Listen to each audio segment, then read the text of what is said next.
دا د سوره فاتر یو دو آیتونه دې آیتونو کې الله پاک یو درې عملونه بیانوي چې دا درې عملونه چا وکړل نو دوی د الله سره سودا وکړه، الله سره تجارت وکړه او داسې تجارت الله سره وکړه چې دې تجارت کې چرم تاوان نشته دی. دا ګټم دغه کسب وکړله چا چې دا درې عملونه وکړه او د درې واړو عملونو په بدله کې به الله پاک دوی له پوره اجر ورکوي او د اجر نه او د مزدورۍ نه زیاتی به نور هم څه ورکوي.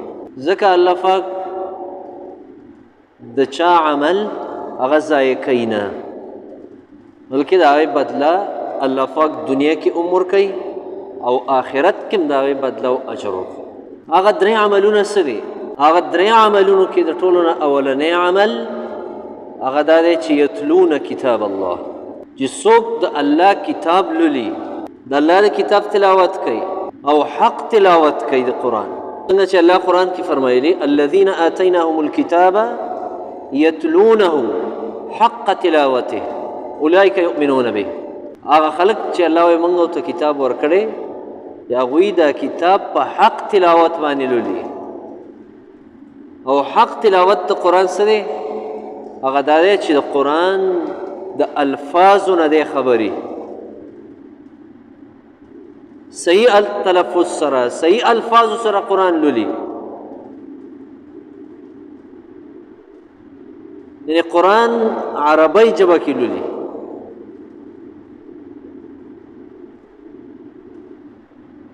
او دا دی چې د قرآن په معنا باندې دی پوهي، د قرآن مفهوم نه دی خبري. ځکه چې یو سړی د یو خبرې په مقصد او په معنا نه پوهېږي نو هسې الفاظ چاله څه فایده ورکوي.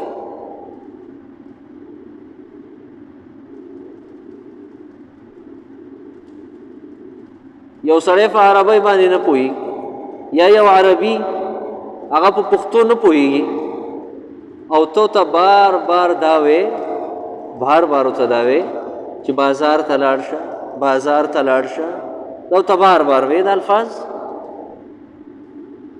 نو هغه به دې پوهېږي نه چې دی ما ته څه وایي. څو پورې چې بازار ته لاړ شه د دې الفاظو تا هغه ته په عربۍ کې ترجمه نه کړي چې زما د دې الفاظو مطلب دا دی.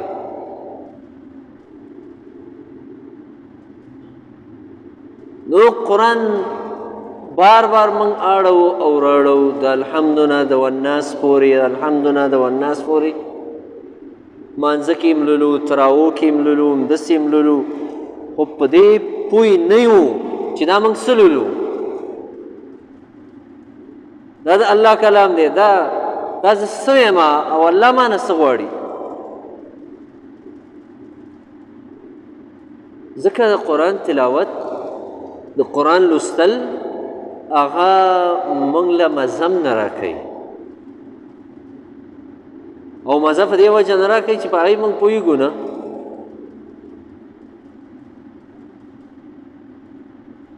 اولنۍ خبره په دریو کې دا ده چې د قرآن تلاوت او حق تلاوت د قرآن مفسرین فرمایي هغه دا دی چې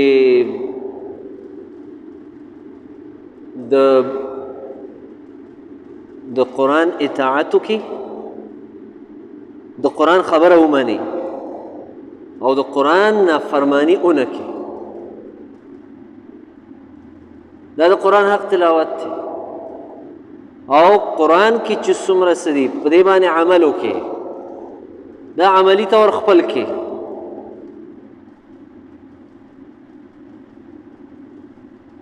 ځکه قرآن سره نږدېوالی دا الله سره قرب او نږدېوالی. هغه عمل چې په هغې باندې بنده الله ته د ټولو نه زیات نږدې کېږي هغه قرآن دی.